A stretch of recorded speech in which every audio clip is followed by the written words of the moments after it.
చాలా కాలం ముందే మా హైందవము ఉంది కాబట్టి మా మత వ్యాప్తి కొరకు మేము మత ప్రచారం చేయనవసరం లేదు. తర్వాత వచ్చినటువంటి మతాలకు ఆ ఆవశ్యకత ఏర్పడ్డది కాబట్టి వారు మత ప్రచారం చేసి అనేకులు తమ మతంలో కలుపుకుంటున్నారు అని, మేమే గొప్ప అని చెప్పి హైందవులు గప్పాలు కొడుతుంటుంటారు. కానీ వాస్తవంగా మతానికి ఉండాల్సినటువంటి లక్ష్యం ఏంటిదనంటే ప్రచారమే. ప్రచారం లేనిది మతం అనేటువంటిది పుట్టదు, కొనసాగదు. ఎందుకనంటే నీవు దేవుని ఎరిగి ఉంటే ఎరగని వారికి బోధించటమే నీ కర్తవ్యం. అంతేకాకుండా నువ్వు చదువుకొని ఉంటే చదువు లేనటువంటి వానికి చదువు చెప్పటమే నీ కర్తవ్యం. ఆర్థికంగా నీవు ఉంటే ఆర్థికంగా లేనటువంటి వానికి ఆర్థికంగా నిలదొక్కడానికి అతనికి జ్ఞానోపదేశం చేయడమే నీ కర్తవ్యం. ఇలా ప్రతి విషయంలో కూడా ఇతరులకు బోధించనిది ఏ వాదము నిలబడదు, ఏ వాదం ముందుకు పోదు.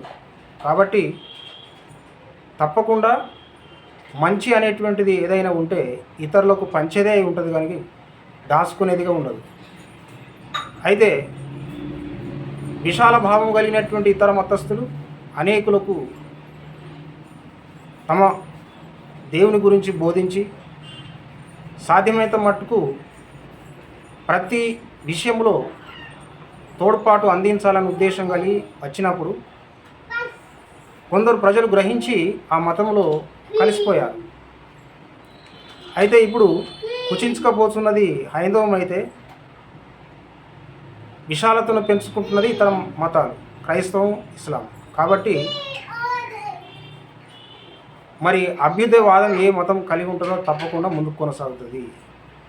మరి హైందవం ఇలా ఎందుకు చేయలేకపోయింది అని అంటే కొందరిని ఎక్కువగా మరి కొందరిని తక్కువ చూసిన కారణంగా, వేదం చదవద్దు అని చెప్పి కొందరికే చదువును పరిమితం చేసిన కారణంగా,